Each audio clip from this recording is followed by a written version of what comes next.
Have you ever had that feeling of being anxious, maybe a little scared about doing something? In entertainment, that's called stage fright. It's the real estate show.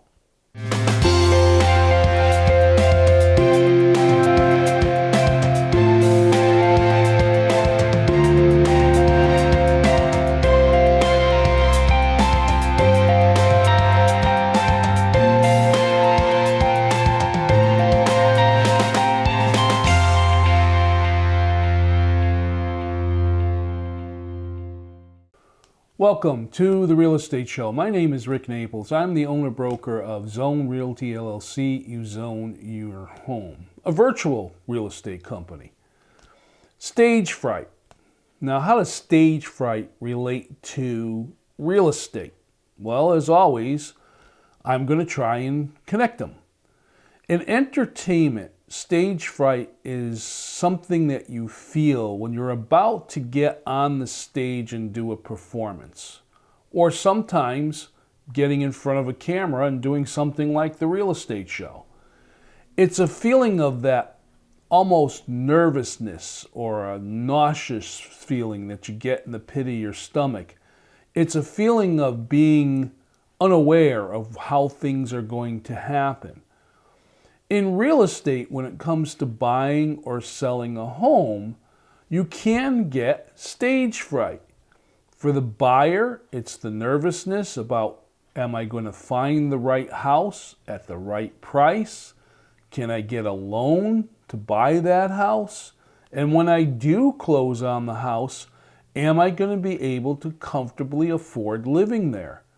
For the seller, it's one of these situations of, do I want to put my house on the market now or wait till later? Am I missing an opportunity if I don't put my house on the market now? Am I letting the prices that have gone up on houses and the possible profit I can make slip through my fingers because of hesitation? And then if I do put my house on the market, what are people going to say about it? Can I take the critique? Can I take the comments? Am I willing to inconvenience myself to have strangers come in and out of my house to look at it? There's a lot that gets involved.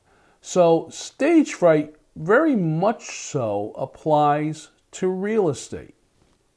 There are other situations where you might have a little bit of a nervousness, and that's when you're trying to prepare to buy a house. Let's say, for instance, you've made that decision that you want to move ahead and try to purchase a home for yourself, for your family, for a change in situation, whatever it might be. There's an unknown factor, and that unknown is, as I previously mentioned, what do you do? How do you put things together? Can I put things together? Who do I deal with as far as a mortgage officer is concerned? Do I work with a realtor or do I look on my own?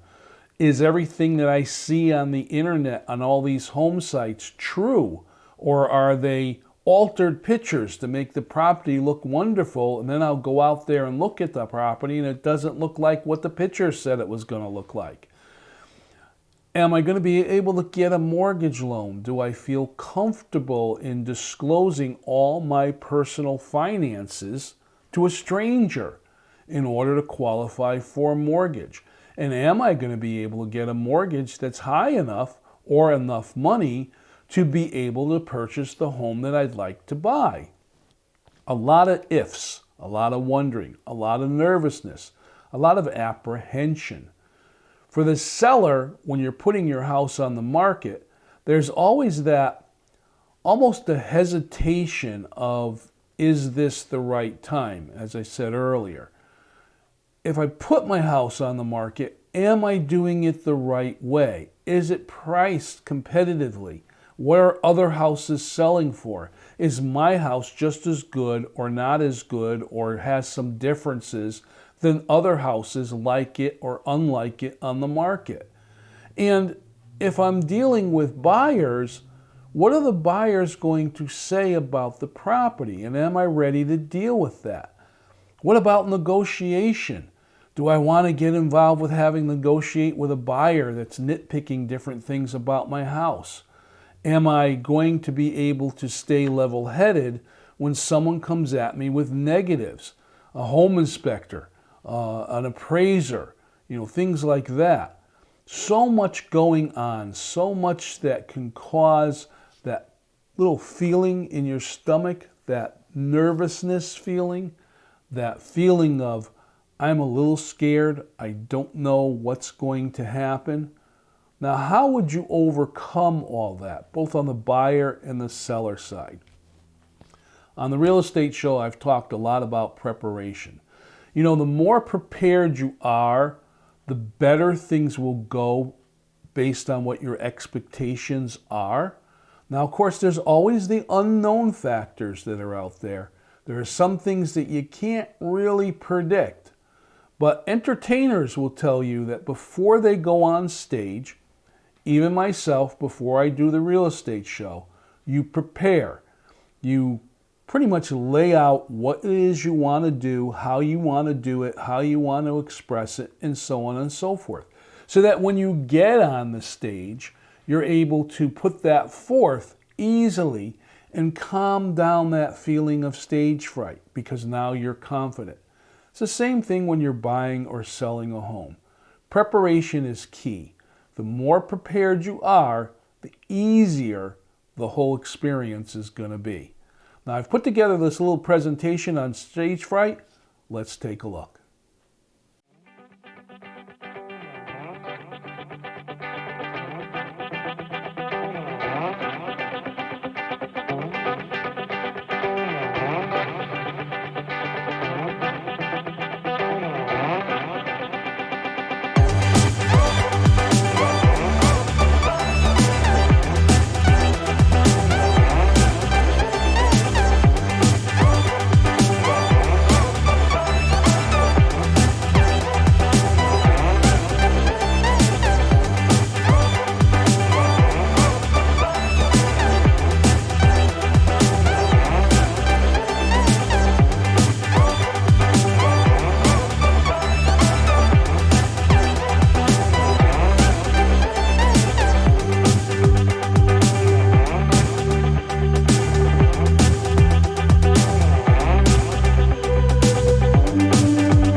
Let's talk a little bit about nervousness, being nervous, getting those hesitation jitters, as you call it.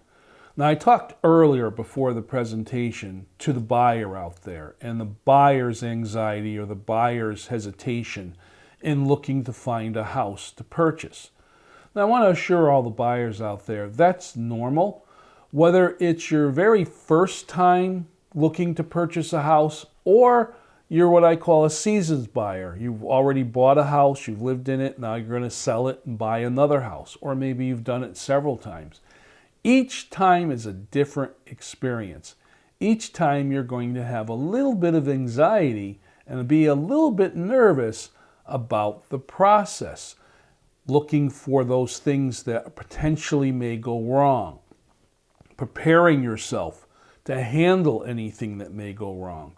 What about the challenges? Scheduling to look at houses, getting together paperwork for the mortgage company to look at, making sure your finances are up to date, your debts are all paid up to date, and so on and so forth. A lot of things get involved, so that it's very normal to be a little bit nervous and a little bit anxious about how things are going to come together. And it always circles around to what I've said earlier, preparation. The more prepared you are, the easier things will go. Now, how do you prepare as a buyer? Well, Besides just making that decision that you're going to move forward to purchase a house, you also want to get all your information together.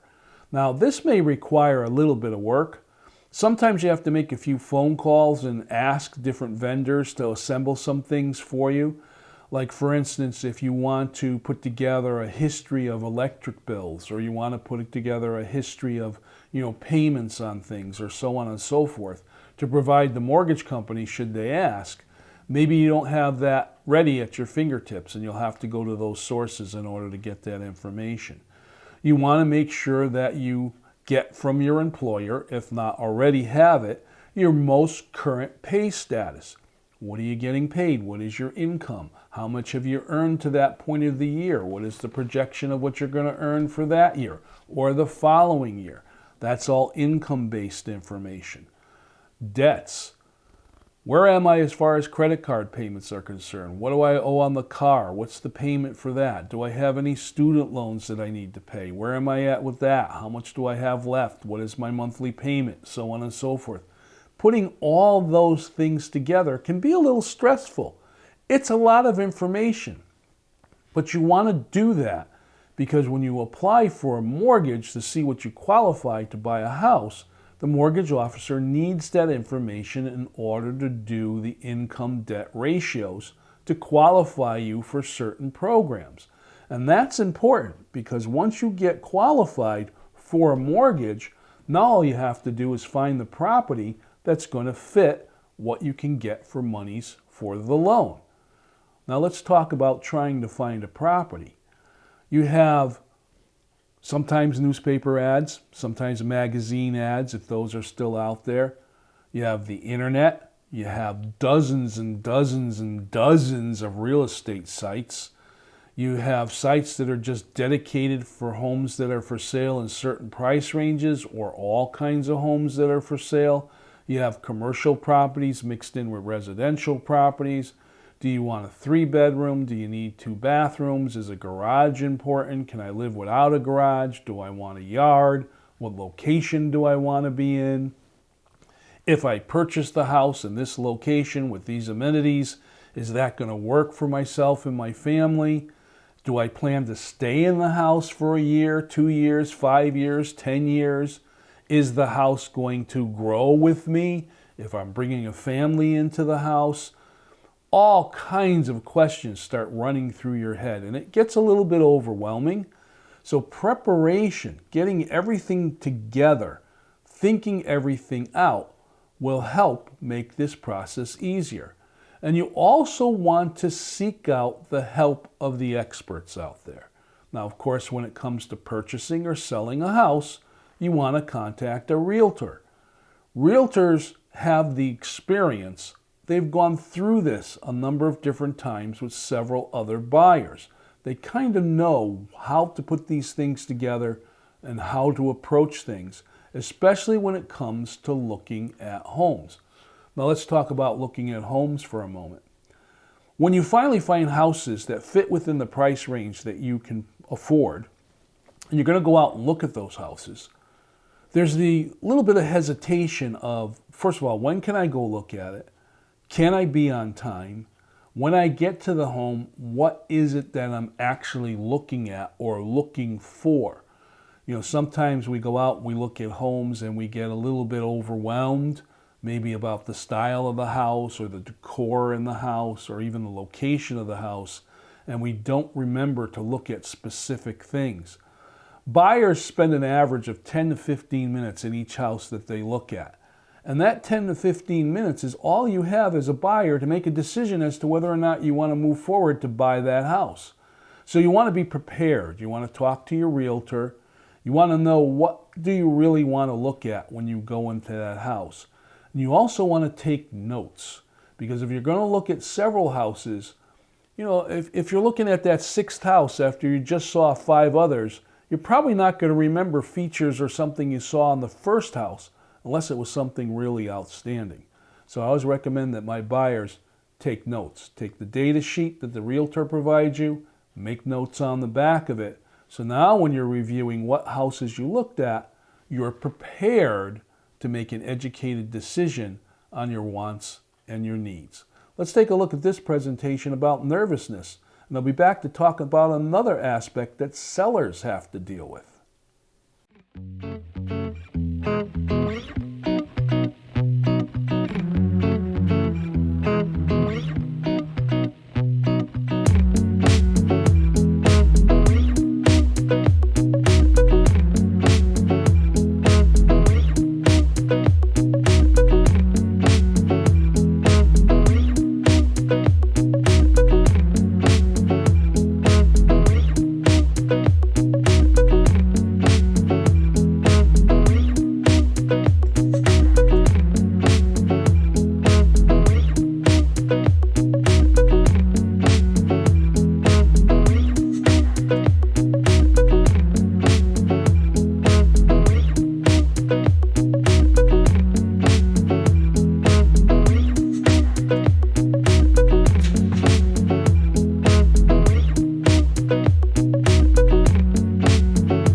There's a word that we have in the English language called apprehension. Now, apprehension is that feeling of the unknown, that feeling of something's going to happen that's not going to be good. It's a hesitation. And sellers out there, when they're making a decision to put their house on the market, feel that. And it's 100% normal, folks. It's an unknown. You're going to take your home, the place that you've lived in, the place that you've made modifications to, the place maybe you've raised a family in, where all your memories are, something that's very personal to you, and you're going to put it out there for people to look at and make comments about and criticize. Maybe they don't like this color that you chose here. Maybe they don't like this design of this room. Maybe they don't like your landscaping, whatever it is. You're going to open yourself up to a lot of negatives. And then you don't know, based on what the real estate market is doing, how much of a price are you going to be able to get on a home? What's going to affect that price? Are you going to price competitive to the market, or are you going to hope that someone's going to come along and pay a price that's higher than the market? What kind of things in your house need repairs? Should I repair them? Shouldn't I repair them? Do I want to spend money on my house to prepare it to go on the market, or just try to sell it as it is? And if I sell it as it is, are buyers going to be willing to give me the price that I want? All different factors come into play. And then, of course, there's the hesitation or the apprehension about, once a buyer makes an offer on the house, if I accept that offer, is that offer going to make it to closing? In other words, is the buyer going to have an inspector come in, and now the inspector is going to tell me that this needs to be fixed and that needs to be fixed and this should be changed around and that's not up to code and so on and so forth? And do I even want to deal with that? Do I want to start negotiating with the buyer? Do I want to offer a credit? Do I want to fix those things before the closing? How is that going to go? What are they going to find? Again, there's a lot of unknowns that are involved. Realtors who list homes are experts in knowing kind of what inspectors are going to look at, and they can give you advice and guidance before the house becomes live on the market of things you might want to do in order to prepare your home. And that circles right around to preparedness.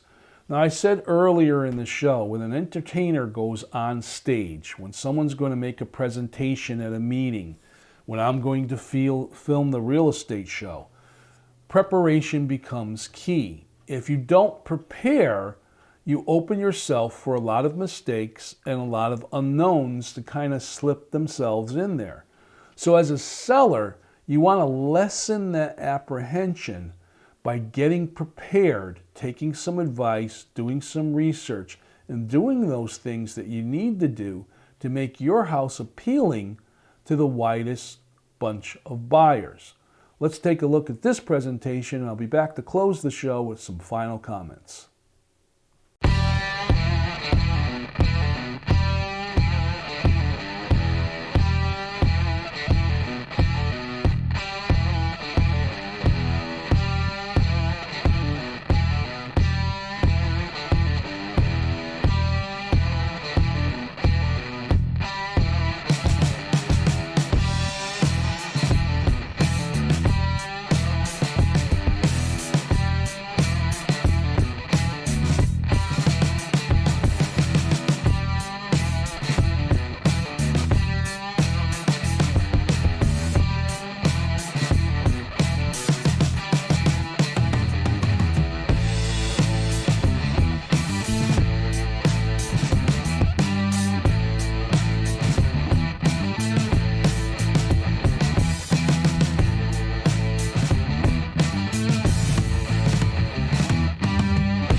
It's quite an experience when you're excited that you want to buy a home.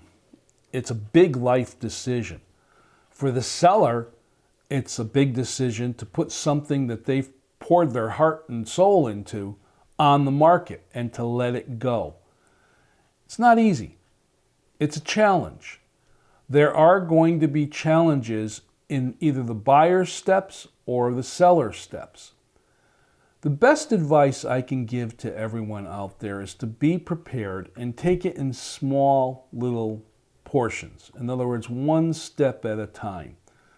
I relate that to running up a flight of stairs. You know, if you walk up this flight of stairs at a normal pace, it's easy. But if you run up the stairs, you might trip. Same thing coming down the stairs. So you want to take each step, each preparation as they come along. But you also want to look ahead. You want to anticipate what that next step's going to be so you're prepared for it. You want to be proactive as you're going through the whole process. Your realtor will guide you. Your mortgage officer will help you assemble the things you need in order to get the loan.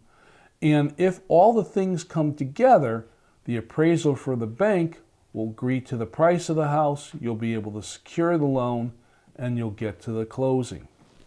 Now, the closing is also a situation of where you have a little bit of unknown and a little bit of nervousness. What's going to happen at the closing? Are we going to sign the paperwork and own the house? That's what the buyer's thinking. The seller's thinking, what am I going to walk away from the table with? Well, the good thing is all those things are laid out for you before you get to the table.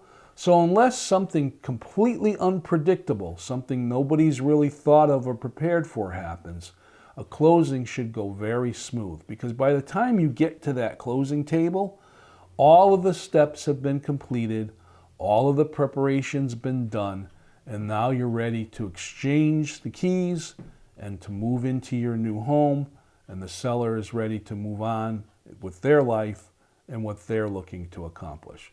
My name is Rick Naples, and this has been The Real Estate Show. I thank you very much for watching. I'll see you next time.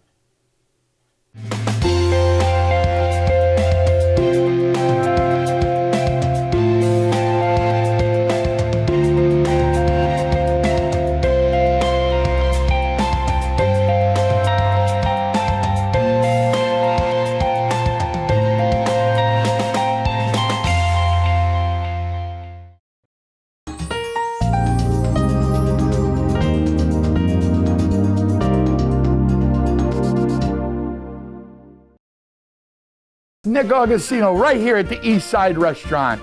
We always have the complete full dinner menu. Knockwurst, bratwurst, sauerbraten, potato pancakes, red cabbage, rice pudding, cream pies, all the desserts that Germany had to offer. I always do something different. Yes, I do. I brought seafood to the beer garden at the East Side Restaurant. East Side Restaurant, your German destination restaurant in Connecticut. Tiki-taka, hoy, hoy, hoy!